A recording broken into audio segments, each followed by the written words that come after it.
Good morning বন্ধুরা, আশা করছি যে যেখান থেকে আমার ভিডিওটা দেখছেন সবাই ভালো আছেন, সুস্থ আছেন। নন্দিতা ডেইলি ব্লগ চ্যানেলে সবাইকে আমি স্বাগতম জানাই। আজকে আরেকটি নতুন ভিডিও নিয়ে আপনাদের কাছে চলে এসেছি। আজকে হচ্ছে সোমবার, তাই সকাল সকালে উঠে গেছি। আর জানেন তো, উঠেই দেখি এত বৃষ্টি, কি বলবো, মানে বৃষ্টির জন্য কোনো কাজই করা যাচ্ছে না। আর এই যে বেড কভারটা দেখছেন, এটা আমি কয়েক বছর আগে বেড কভারটা আমি কিনেছি। অনেক দিন ধরে এটা ব্যবহার করছি না, তাই আজ ভাবলাম যে না, এটা এখন ব্যবহার করি, না হলে তো এটা নষ্ট হয়ে যাবে, মানে ভাঁজ পচে নষ্ট হয়ে ছিঁড়ে যেতে পারে। তাই এটাকে এখন আমি নামিয়ে নিয়েছি। আর বেড কভারটা দেখুন কত সুন্দর, মানে আমার হোয়াইটের মধ্যে বেড কভারটাই ভীষণ ভালো লাগে। তারপর এই যে সোফার কাভারগুলিও ধুয়ে দিয়েছিলাম। তারপর এই কাভারগুলি এখন আমি একটু সেটিং করে নিচ্ছি, মানে গুছিয়ে নিচ্ছি। কয়েকদিন এই বৃষ্টির মধ্যেই ফাঁকে ফাঁকে এইগুলি আমি ধুয়েছি, না হলে তো জানেনই নোংরা জিনিস একদমই ভালো লাগে না ঘরের মধ্যে। তাই এটা একটু নোংরা হয়ে গিয়েছিল, ময়লা হয়েছিল, তাই ভাবলাম যে না, এটাকে আজকে ধুয়ে দিই। মানে এইভাবেই জানেন তো, মানে একটা না একটা কাজ আমার থেকেই যায়, মানে আমি অবসর বসে থাকতে পারি না।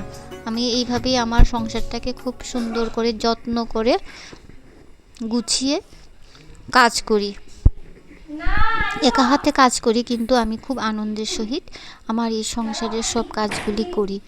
আমার ভীষণ ভালো লাগে এই কাজগুলি করতে। তারপর বিছানাটা আর কিছু বাকি ছিল। এই যে এখনও জানেন তো, আমরা এই যে কম্বল, এই কয়েকদিন ধরে এত বৃষ্টি হচ্ছে যে ঠান্ডা লাগে, তাই কম্বলটা মানে বের করে নিলাম। এখনও কম্বল গা দিতে হচ্ছে রাত্রিবেলা। এখনও আজকে প্রায় সপ্তাহখানিক ধরেই আমাদের এখানে খুব বৃষ্টি হচ্ছে। যাই হোক বন্ধুরা, সকালে তো অনেক কাজই থাকে আর খুব তাড়াহুড়া থাকে, কারণ আমার তো অফিসে যেতে হয়। তাই মানে যা করি খুব তাড়াহুড়ার মধ্যে করি। যতটুকু পারি আমি সুন্দর করার চেষ্টা করি, এতটা আমি সুন্দর করতে পারি না, কারণ সকালে অনেকটাই আমার তাড়াহুড়া থাকে। খুব সকালেই জানেন তো ঘুম থেকে উঠি, কিন্তু তবুও আমি মানে কাজকর্ম মানে সামাল দিতে পারি না, শেষ করতে পারি না, একটা না একটা থেকেই যায়। তবু যতটুকু পারি আমি করে যাই। তারপর আজকে আর ঘরগুলি মুছলাম না, কারণ আমার টাইমে কাভার হবে না। আর এত বৃষ্টি যখন, আমার দিদি আজকে আসবেন না, তাই আমি ভাবলাম যে না, ঘরগুলি একটু ঝাড় দিয়ে নিই, না হলে তো ঘর তো ঝাড় দিতেই হবে।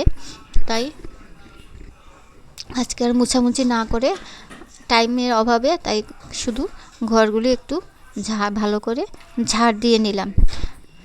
তারপর ভাবলাম যে না, আজকে মাথায় একটু হেনা করব, তাই একটু হেনাও করে নিলাম। এই কাজের ফাঁকে ফাঁকে একটু নিজের জন্য একটু টাইম বের করতে হয়, নিজেকেও একটু মেনটেন করে রাখতে হয়। তাই এই কাজের ফাঁকেই আমি একটু হেনা লাগিয়ে নিলাম। এমন কোনো না, আমি শুধু হেনাটা গুলিয়েই লাগিয়েছি, আজকে অন্য কিছু মিশাইনি হেনার মধ্যে। আর আমি পরম্পরা হেনাটা ইউজ করি, এটা আমার ভীষণ পছন্দের, মানে খুব ভালো লাগে এই হেনাটা ইউজ করে। আমি মানে খুব আরাম পেয়েছি, আমার চুল পড়াটা অনেক কমেছে। যাই হোক, তারপর মাসকাবারি অনেক বাজার এনেছে, মাসকাবারির বাজার তো জানেনই। তাই কাজের ফাঁকে ফাঁকেই আমি একটু একটু করে গুছিয়ে নিচ্ছি। যে আলু এনেছে, জিরা, হলুদ, ধনিয়া, মশলা, চা পাতা আর ডাল, আরও অনেক কিছু। তাই ডালটা ভাবলাম আমি কৌটোতে ঢেলে নিই। আমাদের মানে ওয়ার্কিং লেডিদের জানেন তো, এইভাবেই আমরা কাজগুলি করে থাকি, মানে সব কিছুর ফাঁকে ফাঁকে একটু একটু করে এদিকে একটু কাজ করি, ওইদিকে একটু কাজ করি। এইভাবেই আমি সকালের মধ্যে অনেক কাজ সেরে তারপর অফিসে যেতে হয়। যাই হোক, আপনাদের সাথে গল্প করতে করতে দেখুন আমার ডালটো ঢালা হয়ে গেল। তারপর আরও অন্যান্য জিনিস এনেছে, ওইগুলিকেও এখন আমি ঢেলে নেব কৌটাতে, যেটা যেখানে রাখি সেইখানেই আমি রেখে দেব। তারপর ভাবলাম যে না, এগুলি সেরে এখন চলে যাব স্নান করতে, কারণ আজকে যেহেতু সোমবার, শিব ঠাকুরের পূজা করি। এটা আমি আরও অন্যান্য ব্লগেও আপনাদের সাথে শেয়ার করেছি। আর ওই দিন আমরা নিরামিষই খাই, সোমবার দিন আমরা নিরামিষ খাই। তারপরে যে শুকনো লঙ্কাগুলিও আমি কৌটোর মধ্যে যেতটুকু এঁটেছে অতগুলো আমি ঢেলে নিয়েছি, আর বাকিটা একটা অন্য জায়গায় রেখে দেব। তারপর স্নান সেরে আমি চলে গেলাম ঠাকুর ঘরে, আর ঠাকুর পূজা দেব। দিয়ে আজকে যখন সোমবার, তাহলে তো একটু আমার ঠাকুর ঘরেও একটু সময় লাগে। এই যে দেখুন সার্ফ, লবণ, অনেক কিছু, আরও অনেক কিছুই এনেছে। আর ঠাকুরকে একটু আরতি করলাম, ভোগ নিবেদন করে আরতি করলাম। তারপর শঙ্খ ফু দিলাম, সব কিছু করলাম। আর জানেন তো, আমি এই সোমবার দিন শিবের অষ্টোত্তর শতনামটা আমি পাঠ করি, প্রত্যেক সোমবারই আমি এটা করি। আপনারাও এটা করতে পারেন, এটা ভীষণ ভালো। শিবের অষ্টোত্তর শতনাম পাঠ করা বা শোনাও অনেক ভালো। ঘরের অন্যান্য মানুষ যখন আপনার কথাগুলি বা আপনার পাঁচালাগুলি শুনবে, তখন ওদেরও অনেক মঙ্গল হবে। ঘরের অনেক নেগেটিভিটিও দূর হয়ে যায় এই সাউন্ডে। এই উচ্চারণগুলি যখন আমি করব, তখন এই আমার কথাগুলির সাউন্ডে ঘরের নেগেটিভিটি দূর হয় আর পজিটিভিটি অনেকটা বেড়ে যায়। তাই আপনারাও এই অষ্টোত্তর শতনামটা, শিবের অষ্টোত্তর শতনামটা প্রত্যেক সোমবারে আপনারা করতে পারেন। তাহলে বন্ধুরা, আমার ভিডিওটা আজকে আমি এখানেই শেষ করলাম।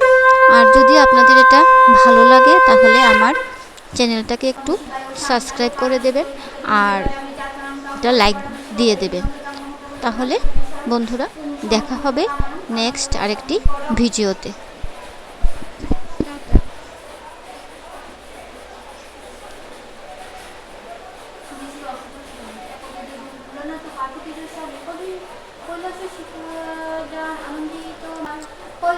কৈলাসে পর্বতে নমি পাপেরও